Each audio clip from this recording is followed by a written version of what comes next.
Just one moment, everybody.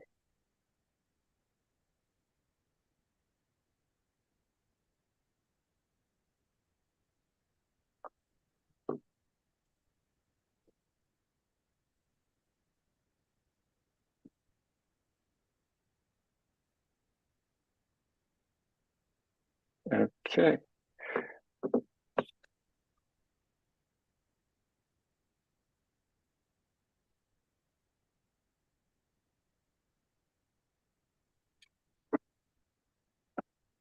Okay, everybody. Hello, and welcome to another 180 Markets live stream.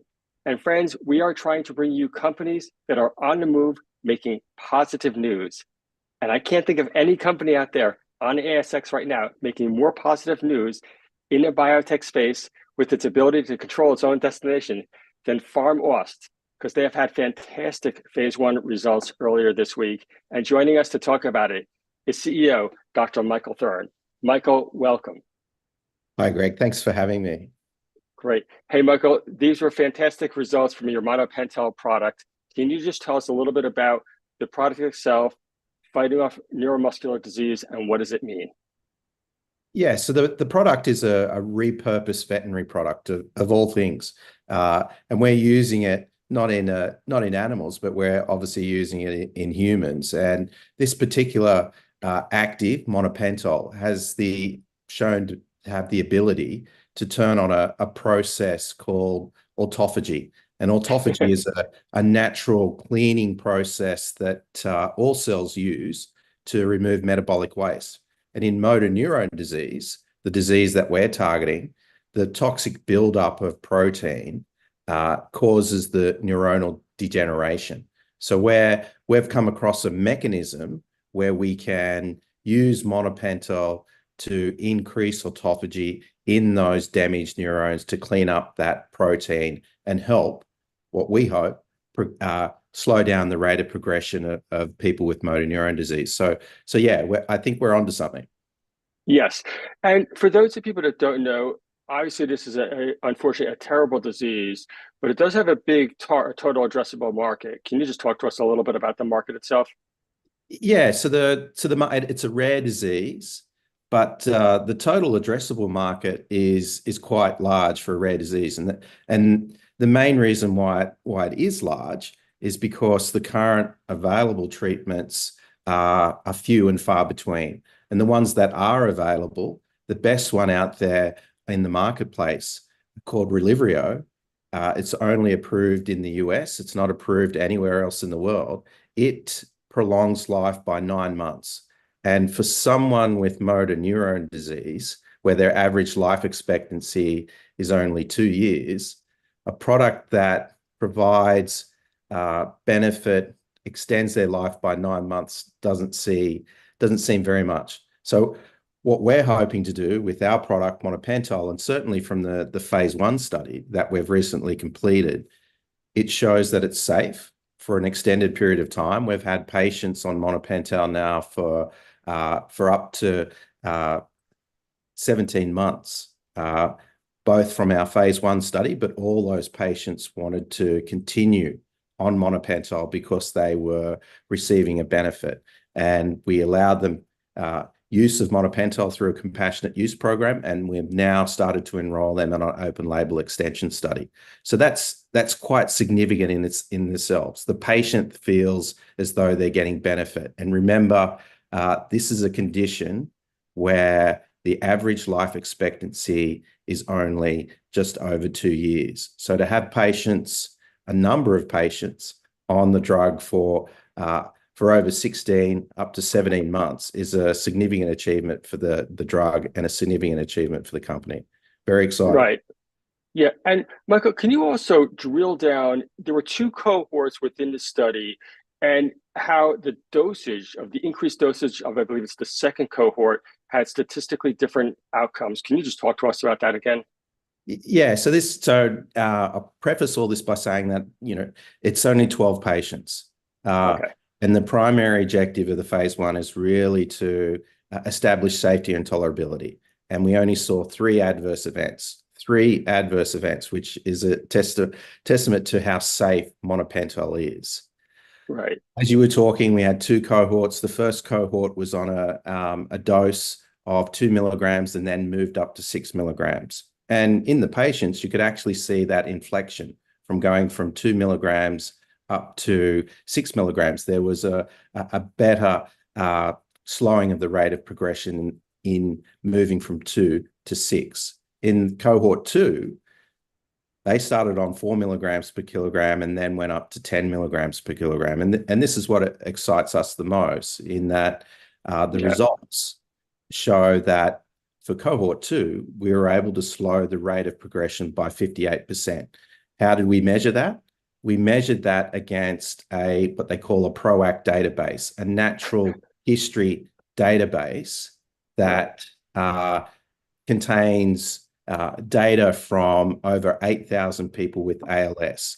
And we were able to match our patients to at least 30 patients in that PROACT database, and then compare the result that they had over a 12-month period to the result of our patients on drug over that 12-month period. That's how we're able to do the comparison and show that between the PROACT database and our patients on that high dose in cohort two, we saw a slowing of 58%. So, that is the next That's best thing huge. to having, a next best thing to having a placebo-controlled study to be able to compare back to that PROACT database. So obviously, this is encouraging. We're very excited about the results. The next phase for us is to, finally prove what the efficacy is of this drug. We know And can that, you, yeah. we know And that safety and tolerability isn't an issue because we have long-term safety. Patients have been on the drug now for up to 17 months. The other box that you need to tick with the FDA is survival. We've had 12 patients now, and we've had statistical analysis done on those 12 patients, and the odds that they should be alive today are less than 1 in 1,000. That's wow. significant in itself. So what we need to do in our next study is an adaptive phase 2/3, and it's an adaptive phase 2/3 study for a reason. And that reason is the FDA has allowed us to do just one study. So remember, these results are phase one.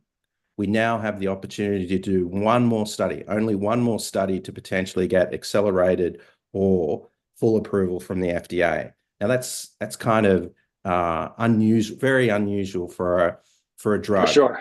Yeah, and the reason being is that the current treatment options that are available for motor neuron disease or ALS, they've either got safety issues or, more importantly, they only offer a very small benefit in terms of extending the life expectancy of the patient. So we hope to change that. We hope to be able to provide people with a very safe drug, and a drug that they can take for many, many years and still be able to do their normal daily routines for an extended period of time. So yeah, truly exciting result, but early days. We've got to go through that phase 2/3 study and seek approval from the FDA. Right. But importantly, and I think that this is critical for investors to understand, this is not a multi-year study. Everything is going to come to a head very quickly. Talk about the timeline over the next 12 months, please. Yeah. So based on these results, we're now in a position to start our next this pivotal study, this only study that we need to get FDA approval within around about mid-year, and then we have an opportunity to present to the FDA after 24 weeks, so roughly 6 months, data from that study that could allow us to receive accelerated approval.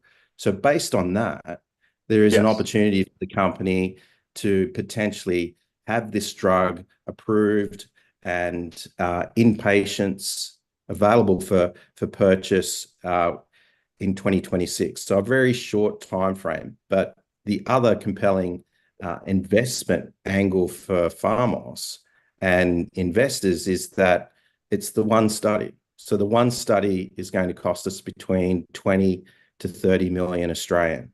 Right. And that's, again, a very low, um, very cost-effective way of potentially having a blockbuster at the end of it. I mean, there's not many Yes. opportunities out there to back a company that has a product in development and, uh,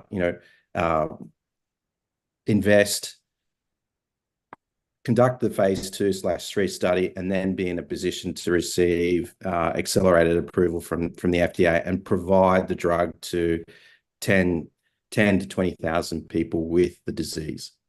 Right. And Michael, and for investors, as a comparison, there is a company on the NASDAQ right now already with a product on the market that already has $1 billion market cap, and that's US $1 billion. Can you just talk about that? Because what I want to try to understand for people is the size of the opportunity.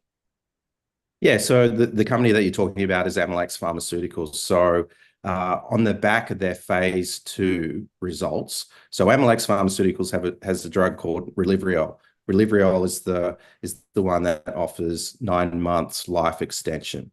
On the back of their phase 2 data, when they released it, their market cap was 2.4 billion. Right. Now, if you then dial it back and look at what they sell the drug for, they sell the drug for 158,000 US, and that's the listed price. That's the cost for a year's supply. Now, there's a couple of things we need to think about with Bonapentol. So if we're treating a patient with Bonapentol, where based on these results, we have the ability to increase the life expectancy, not 9 months, not 12 months. It could be 2 years or more. So Yes. these patients will be taking Bonapentol for 1, 2, possibly 3, 4 years. And the market opportunity is enormous Yes. because on a yearly basis, they're probably going to be paying more than 100,000 US for that drug. Yeah. And so when we think about it and we add it all up here, really for 20 to $30 million for the study, for a $1 billion plus opportunity at hand and a very short timeline, sounds certainly like a very compelling setup. Michael, we want to keep these fairly short. Yeah. If there are one or two things you want everyone to know about Pharmaust, what would they be? So Pharmaust is, entering a period where a lot of the uncertainty is already known. So the uncertainty around what our clinical study needs to look like. We've received feedback from the FDA. We know exactly what we need to do to get that approval. We're now in a position to produce the drug, manufacture it to supply that clinical study, but to also be ready for commercial. So in a very short period of time, Pharmaust has been able to build itself into a position where we've eliminated a lot of those risks that are associated with drug development. So manufacturing, not a risk. Safety, not a risk.